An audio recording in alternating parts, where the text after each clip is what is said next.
everyone, my name is Mahaad from the Gambia, West Africa, and we are here today at Mahaad Secondary School, where we will teach the students on the importance of marine ecosystem, marine environment and the ecosystem. So we will dive into marine science, and we divide the components into three parts. We have the terrestrial part, we have the aquatic component, and we have the food web. So I'm so excited. Let's go and dive into marine science. Okay.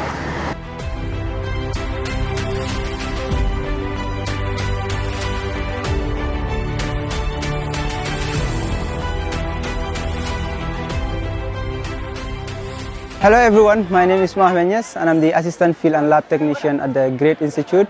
And today here we are at Marrakech to teach the students on the importance of marine science and how the marine ecosystem is important to our life. And in this section, or this component of the marine ecosystem, we are going to discuss on the aquatic ecosystem, and we are going to check the physiochemical parameters in the aquatic ecosystem, or in three different water bodies, which is the freshwater, brackish water, and the salt water, and teach the students how those parameters, for example salinity, is being affected by DO, or how DO affects salinity, and how temperature affects DO as well. So we are very much glad to be part of this year's dive into marine science and the Black into Marine Science Week. And we are glad that the students are also glad to be in this particular exercise or this particular activity. All right, so today we are going to, in this section, we will be discussing on the aquatic ecosystem.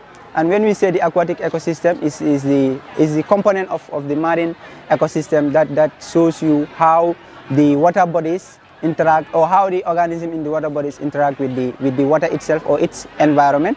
So we have different parameters that we are going to test, and we are going to explain to you how those parameters are related, or how those parameters affect each other.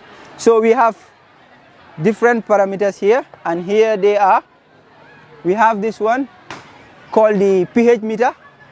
What is pH? I guess some of you might know what is pH. So pH simply shows the acidity or alkalinity of a particular substance. It can be water body, it can be the soil, it can be other solution. And this is the instrument used to measure that. And we have this, it is called the Doometer. DO stands for dissolved oxygen. So when we say dissolved oxygen, who understand what is dissolved oxygen, or who knows what dissolved oxygen is?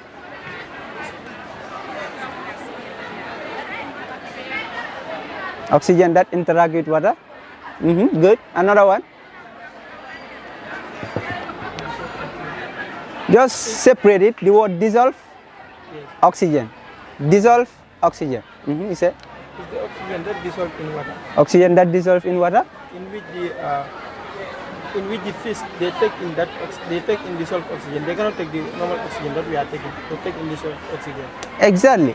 So basically, dissolved oxygen is the amount of oxygen present in a particular solution. In this case, in these water bodies, in these three different water bodies.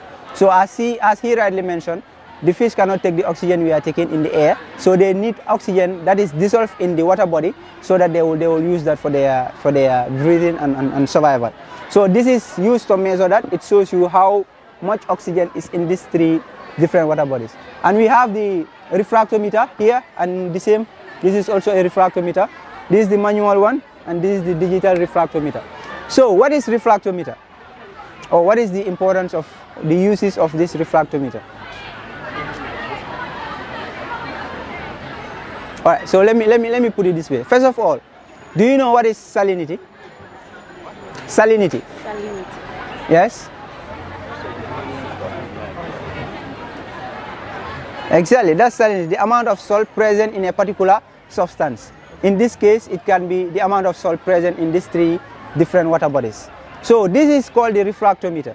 It is used to measure the amount of salt present in each of these three different water bodies. So you can see there are some parameters that are very, very interesting, and today you will get to interact with the equipments, get to know the changes in the environment, the changes in the water body, the changes that occur in different water bodies, and to know how these parameters interact, affect each other.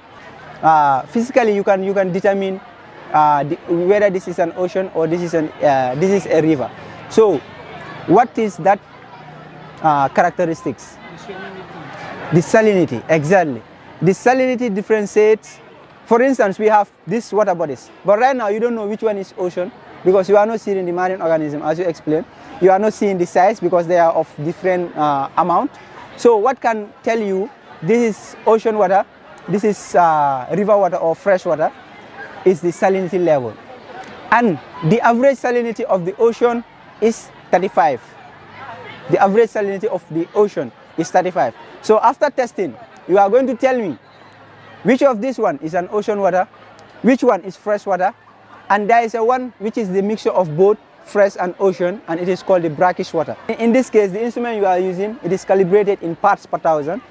You know percentage, and there is percentage, there is parts per thousand. So in this case, it will be in the parts per thousand. But there are units, because salinity is a solute, and it is in amount form. So it will be in kg, and the water is a liquid. Maybe you have 2 kg per liter or 2 kg per milliliter or whatsoever. But in this equipment or this device, it tells you the parts per thousand, how much of it is the quantity that is present. So we can have you test. So in here, what is this? I just explained it. Refractometer. What is the use? The salinity. So there is like when you view through here, you will see different layers. We have the white layer and we have a blue layer. So where the white layer stops and where the blue layer starts, that's where you read. Where the white stops and where the blue starts, that's the reading. So yeah, that's the reading. The white will stop here and the blue will start here. So here will be the reading. So, oh, who brings this? Where was this? Oh, yeah. So, right now, you can test from each of this. This is the dropper. You just press it like this, put it inside, leave it, and then you drop it here after you close it. Yeah, it's fine, it's fine. So do that. No, you will press it, yeah, leave it. Okay. Now drop it here. Now put maybe put a lot. Yeah, it's fine. It's fine now. Now close it. Yeah, leave it. No, it's okay. Now check from here. What have you seen?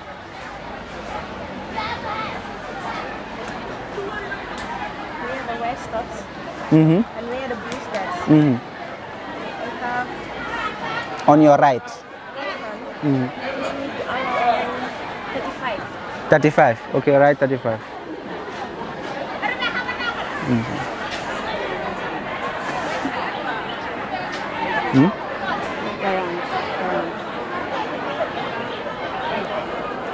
Yeah. Around 35. All right, thank you. Can we have someone else? Thank you. She tested for this and got this. So you are going to test it for any of these two and see what you will get.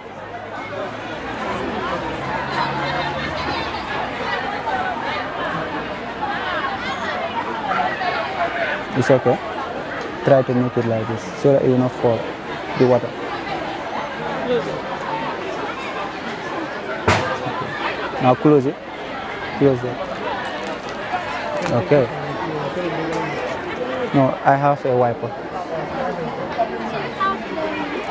You see there will be a white line, and where the white line stops, a blue line starts there. Where the white layer stops, a blue layer starts.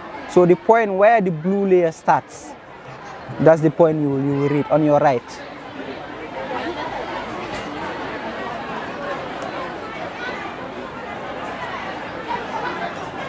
The numbers on your right.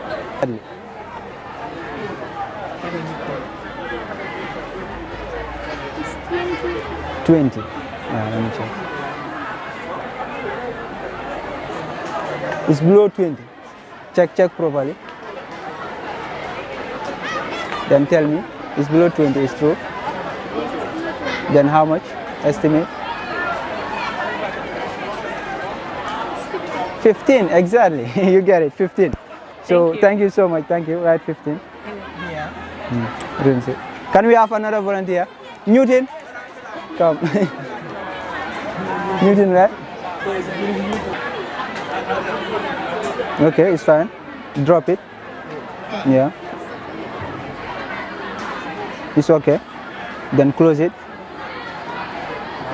Yeah, close it. All right. So face this light. What have you seen? On the right side. On your right side, where the white stops and where the blue starts. Yeah, on your right hand side. The number. 0, exactly. Wow. That's perfect. Thank you. Thank you. You can have a seat. Yes. 0. You can choose someone else to do. The first one that is here, we got 35. And the second one, the second water body, which is this one, we got 15. And the third one here, we get 0. Yeah, as I said, like different organisms have different adaptive future. There are some that can do well in fresh. There are others that can do well in salt water. So it depends on that particular organism. So the one that can survive in fresh water, if the freshness of the water is being tampered with, so meaning the organism had to adjust, meaning had to adapt to that particular new changes, and that might affect the productivity of that particular organism, or meaning it might end up killing. It might end up killing that particular organism. Yeah. Any other question? Yes. Scientists nowadays are able to go underneath water to do research. Who was the person that invented the marine boat? The marine boat. I'm not sure if I know that. I don't know the scientist who invented that. I don't know. Well, you can use Yes. the boat. So why is the Bermuda Triangle considered as a dangerous place? Because from my own perspective, because most of the people that get in there, most of them are not seen again. So obviously you will term that as the dangerous side. Just from my own understanding. Yeah. So if we don't have any question, I guess you are set for that particular session, and they will come over here. I'm very much excited that I've interacted with the students, and they love what they've seen, and they have idea of the marine ecosystem, particularly when it comes to the aquatic component of the marine ecosystem, and they learn a lot of things. They learn things like the different salinity level in different three water bodies, ranges from salt water, which is from the ocean, the brackish water, and the fresh water.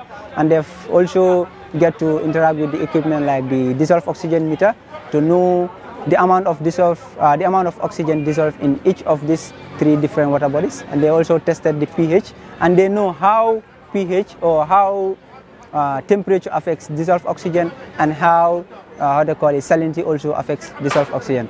I think overall the students are happy, and it was a great experience for them, and it is a great experience for me also today to be part of this blog into marine science and dive into the marine science activities. I'm so glad to be part of it.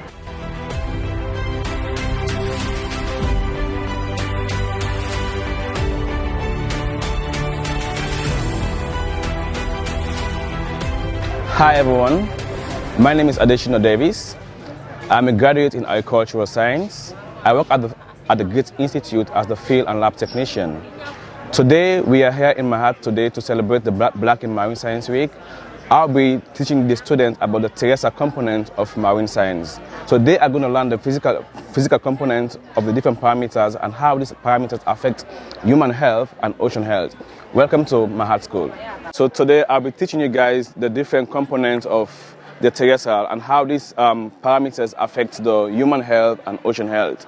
So firstly, let me talk to you about this equipment. This is called the Kestrel. It's measure the weather. it measures the temperature, the humidity, the heat stress, the wind speed, and the wind direction. And then we have the wind vane. This measures the wind direction. And then we have the tripod. This is the tripod. So this position the Kestrel.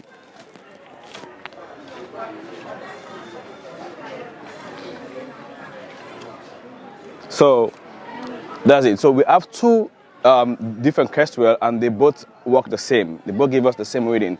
So before I dive further, do we understand what is temperature? So what is temperature?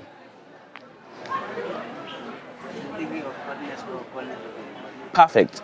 Temperature tells us how hot or cold the environment or the human body is. Do you understand what is humidity? Humidity. Yeah. Perfect. Is the amount of water vapor present in the atmosphere. So this weather monitor gives you the different components of these parameters, and these are physical parameters. So they tells you what is happening in the environment.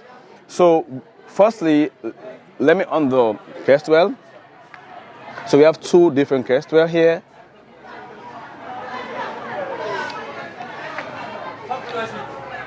Before going further, this is Abdul Cham, and I guess you know him, and he's my assistant. We do this work together.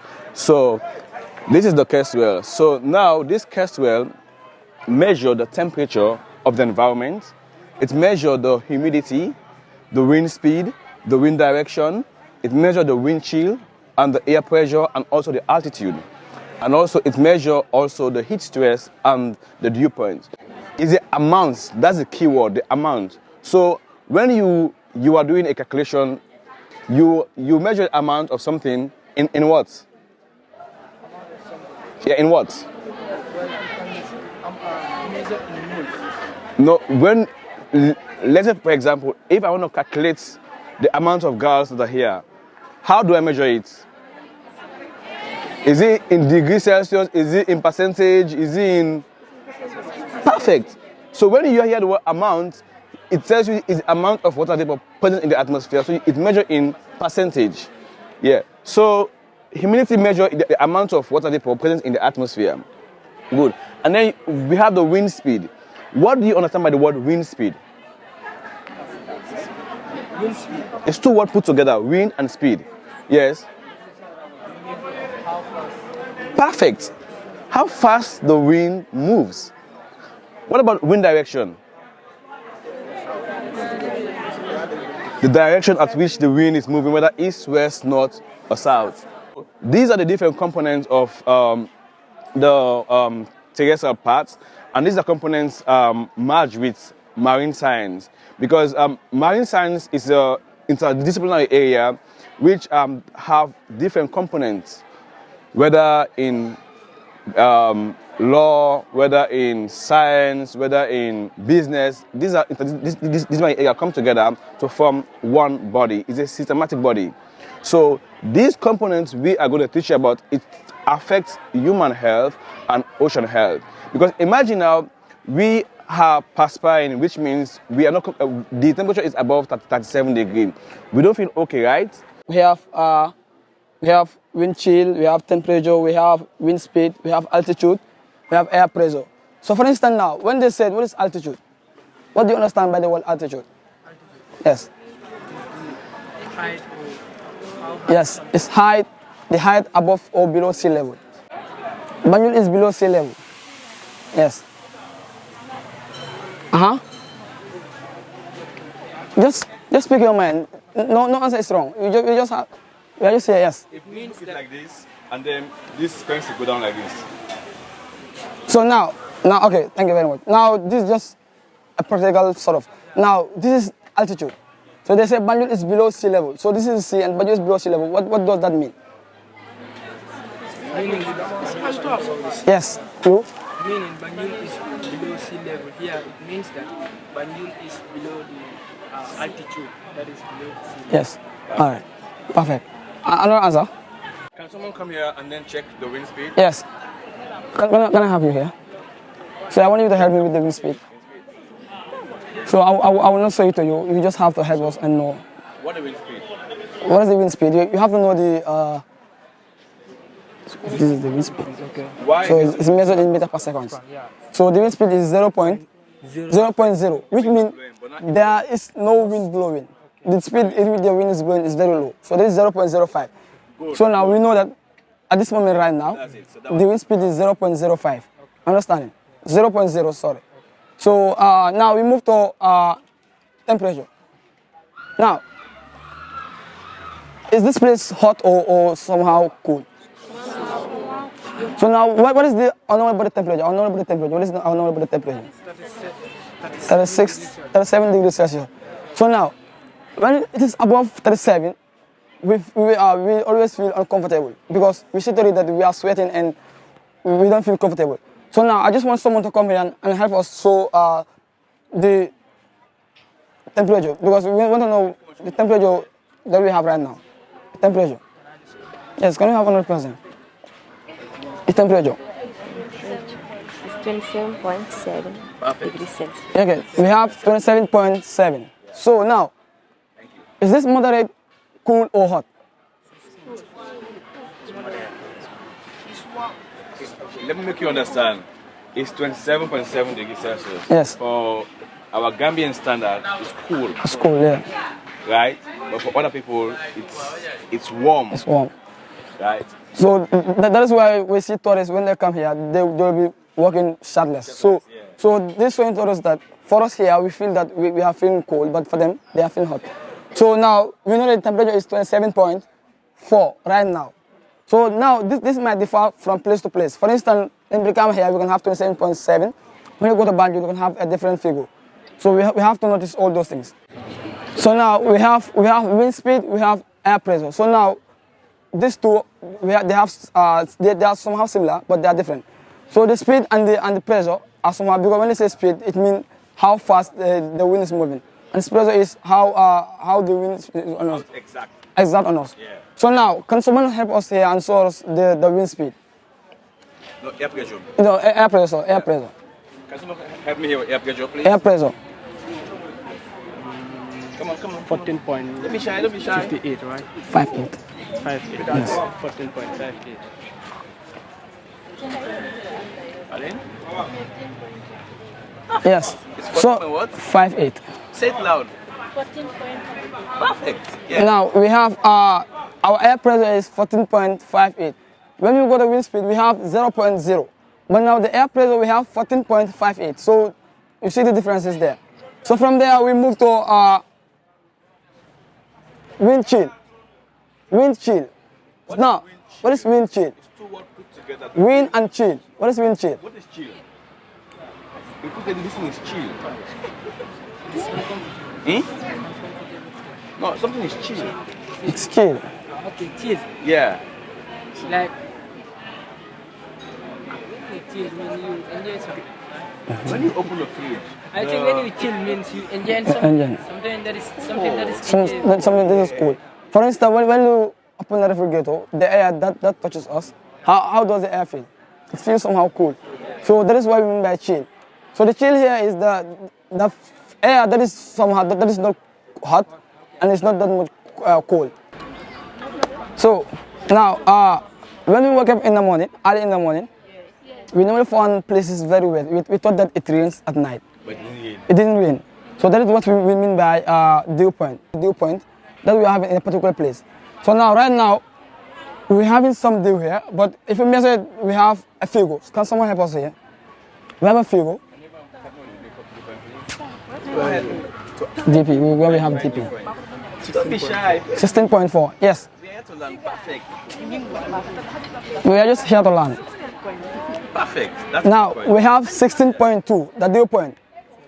16.4. So now we also have a figure for stress. Can someone help us with the figures? Can someone help me with the heat figure here? HI. Okay, it is 28.3. 28.3. 30.2. So now the stress have some correlation with the temperature. If the temperature increases, the stress also increases. So it's just like temperature plus the stress. So I think you guys understand.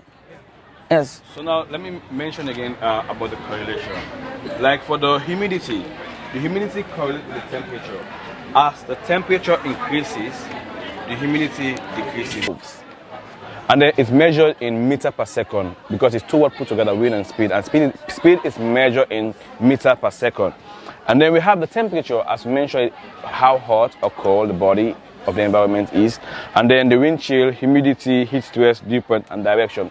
And then after we finish measure all of these, and then we have our observation. What do you see around the environment? Example, if there is a lot of trees, trees gives us shade, gives us food, gives us oxygen that we breathe in. So that's why it is encouraging for us to plant more trees to preserve, conserve, and reserve the environment or the ecosystem. And these trees also help the animals who live around this ecosystem.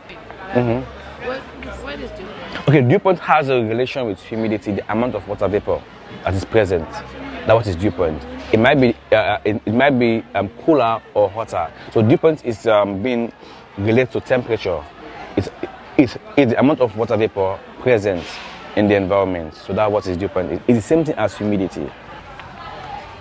My question is that I've seen this thing as black and red side. Yeah. I want to know about this black and marine side. Okay. In this field of marine science, we don't have much black people who take up responsibilities about our environment. So we don't do more black people don't involve in research about what is going on in the ecosystem, whether from the ocean or the terrestrial. What is the name of the that you said is the founder of this marine science? Black in marine science. The name of the founder. Oh, I said Dr. Moore. Yeah. She's a female. The real name. That's her name. That's the name. Doctor is a title. It's a title. More is a name. Yeah. Which year was this club established? Pardon? Which year was 2020. Yeah. But there's a problem happen along the River Gambia because we know the River Gambia is what we use as a means of irrigation method in our farms. But now it's been salty. So I know the problem that there's sea level rise caused the saltwater region that have decreased the food security of countries. That's why we don't consume what we produce. All what we consume is what is being imported.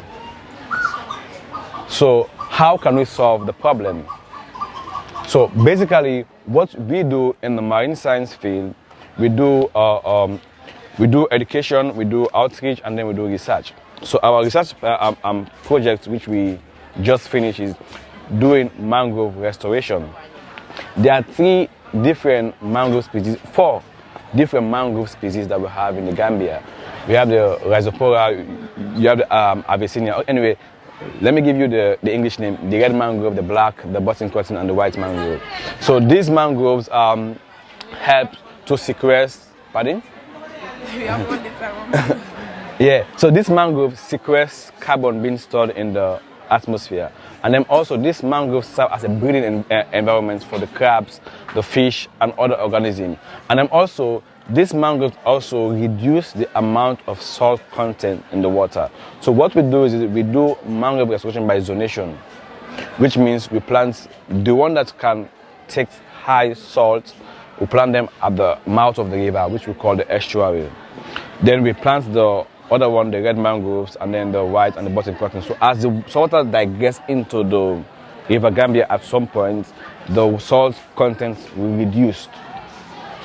So once it's being reduced, then it encourages farmers to plant their crops, and it helps to improve our crop yield. Yeah. Is it that we travel from school to school to teach them about this marine science? We do that. My boss is here with me, so he selects most of the schools that we go through. Yeah. So we go to the schools, communities. Yeah.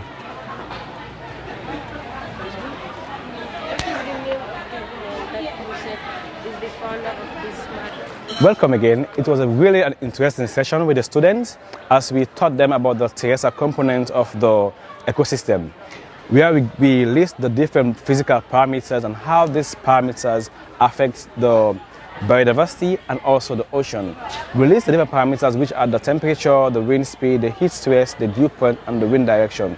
All of these are components that affect the biodiversity and also affect the ocean health. So it was a really interesting day today, as the students learned a lot from us and we also learned from them, because it was a sharing of knowledge between each and every one of us. And they were so interested to know the founder of the Black in Marine Science, which I told them was Dr. Mob. So welcome, thank you.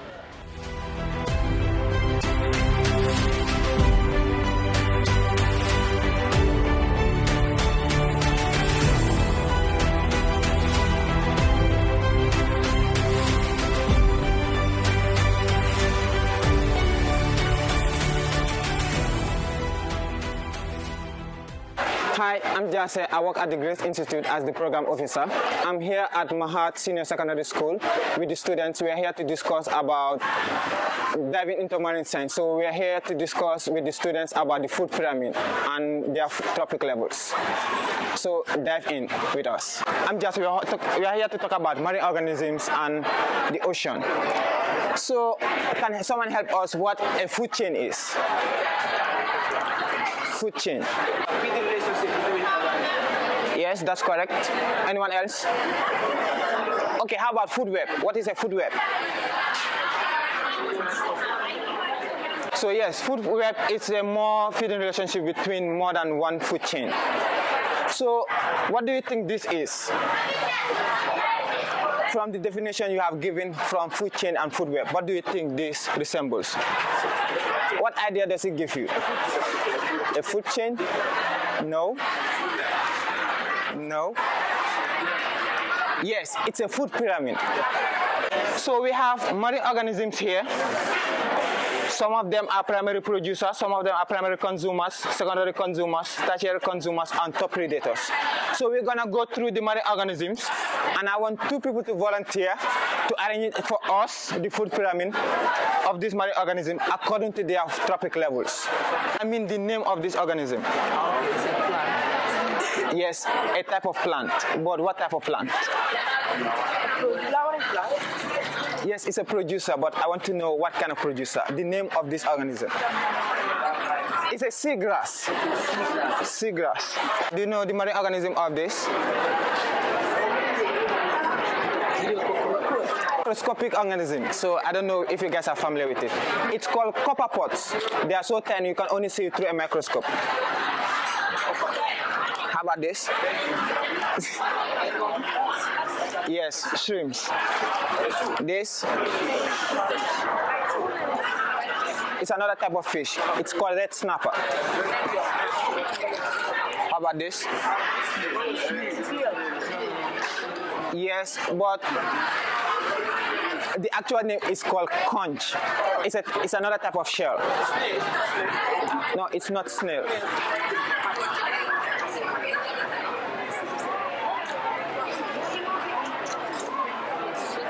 Seaweed. Seaweed. Oh, you're almost there. Yes, jellyfish. I'm sure you guys are gonna know this. It's a shark.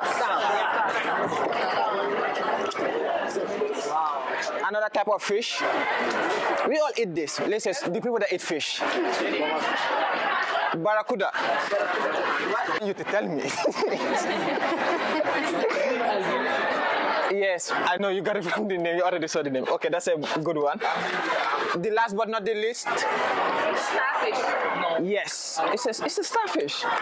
So, you guys have never seen a starfish? Okay, just Google it, starfish, and see the pictures that gonna display. So, at the bottom, we have primary producers. You all know what a primary producer is. What is a producer? Come again? Yes. So these are organisms that produce their own food. They don't depend on any other organisms. So I'm a primary consumers.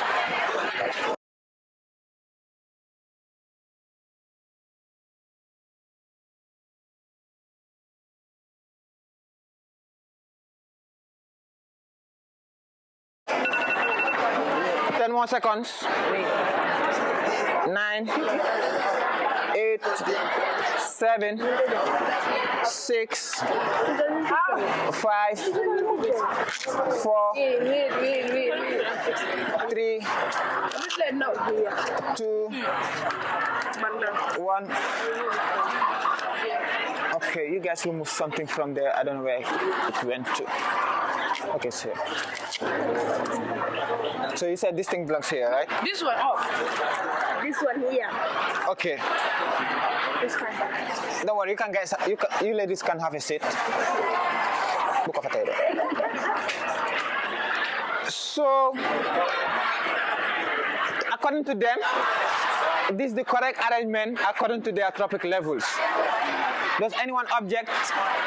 Do you think they are correct or wrong? So it's either they are correct, they arrange correctly, or they get it wrong. Let's start with this organism. Where do you think it belongs to? So you all agree it belongs to primary producers? Okay, I'll put it here. Okay, let's. This. How about this organism? Where do you think it belongs to? Primary consumers. You all agree it belongs to primary consumers? Where does it belong to? Secondary consumers. Are you sure?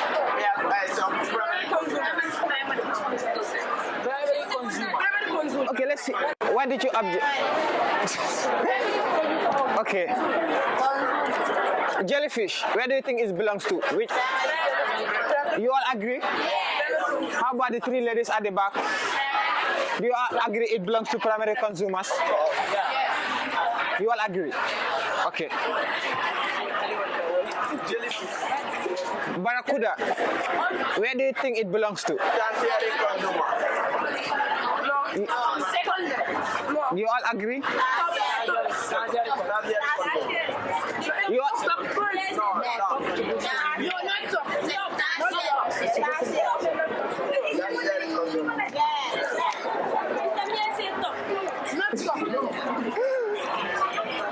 Okay, how about the great white shark? Where do you think it belongs to? Wow. You are you sure? Red snapper, where do you think it belongs to?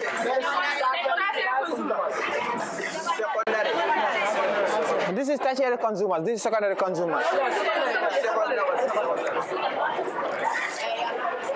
Conch, where do you think it belongs to?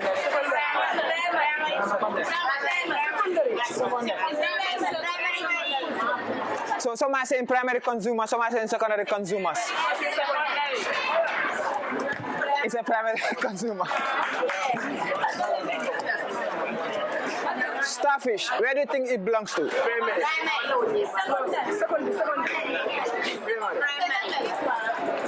I'm getting two answers. So let's just close my eyes and put it somewhere.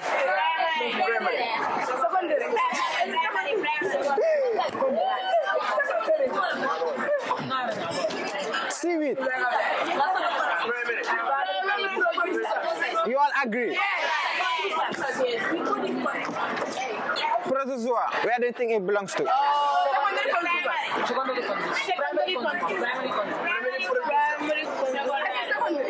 Secondary. Yes. Primary.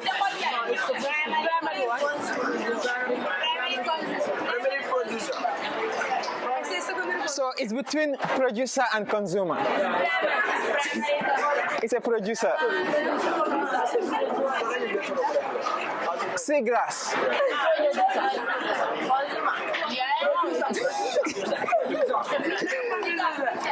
Okay, there are two more organisms left. And we have one is secondary consumer and the other one is a primary consumer. So let's go with crab. Who objects? Who think it doesn't belong to secondary consumer? So you all agree it belongs to secondary consumer. So what's gonna happen if I put it here? You won't beat me up. So you just say it's wrong. That's it. Okay, crab belongs to secondary consumer. The last but not the least, it belongs here.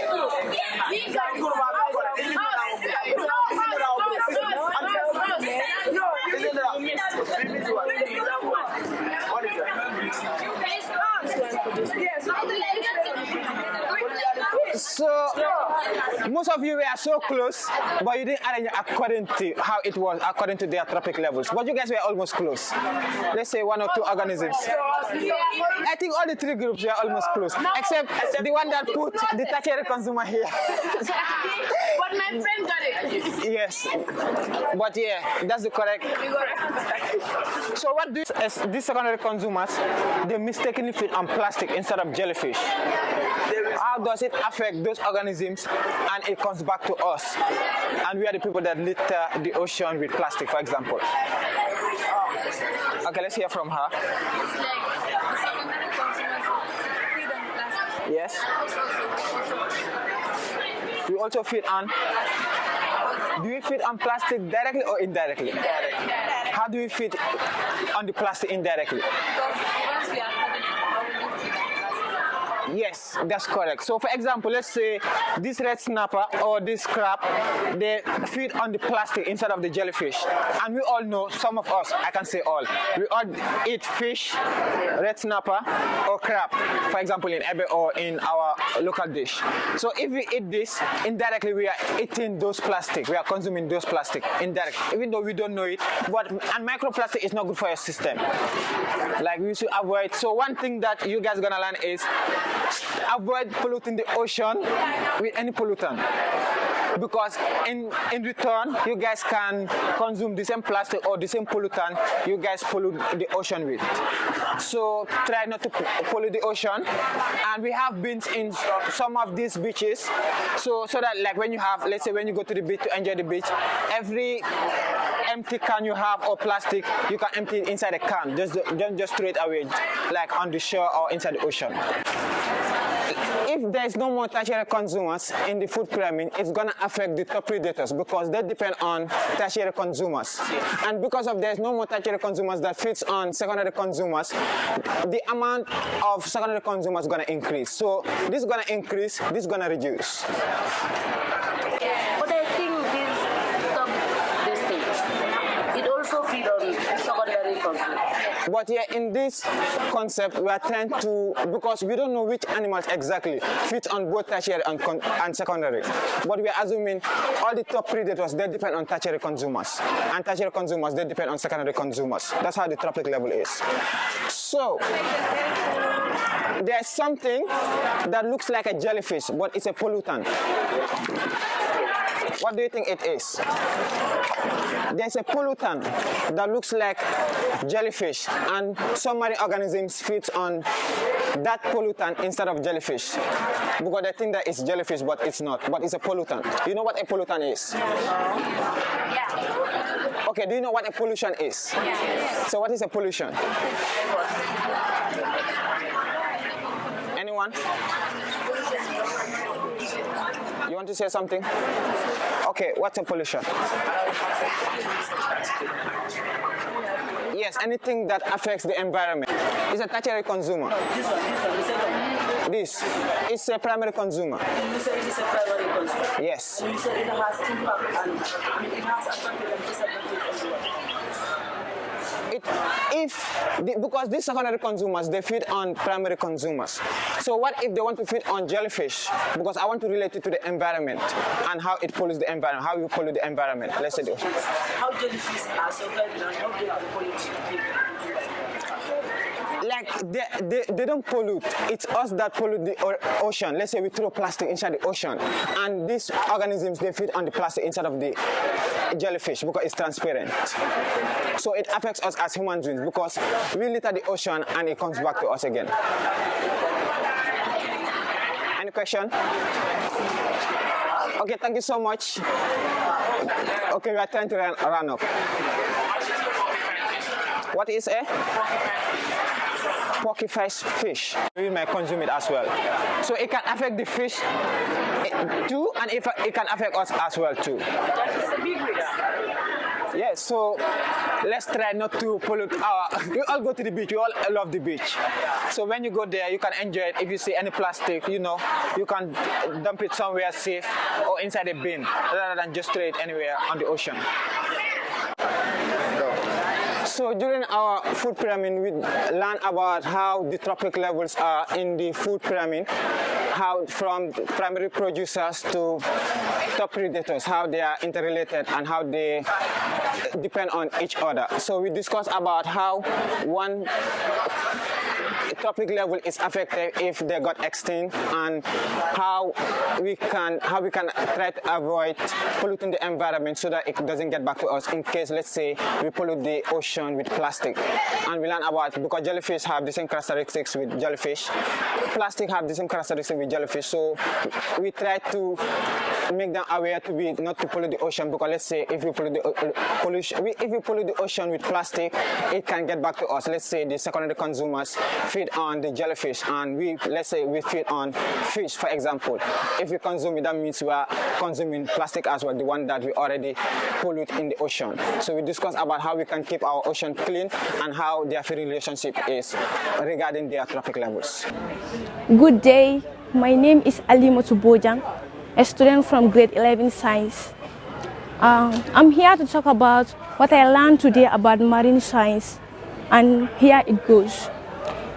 I learned many things like polluting our rivers and ozone, the bad effects it causes to marine organisms and to us as human beings who consume the marine organisms. And I learned that pollution sometimes causes the increasing of alkalinity and acidity of marine water. So the bad effects of pollution, and I learned many scientific instruments too. Yeah, this is my first time to come over some scientific instruments that I see today, like the Doometer, the dissolved oxygen meter, and many other organisms. So it improved my biology. So I'm very happy to attend this program today. Good morning, everyone. My name is Abdul Cham. So I'm here to say about what I know today about marine science. Okay, I'm excited because it is my first time to come across with such. So it is educative. I learn about the tree, the ozone and others, and the three water bodies. Here what I learn about it is just the ozone chain. Yeah. He treats us about how to arrange the ozone cream in the primary column. Okay, that's all I have for you guys, because it is my first day to come across with such an interactive thing. It is educative though. Good morning, everyone. My name is Nafsat, a student from grade 10 Omar. Okay, today I learned something that I never experienced before about this science, the merit of science.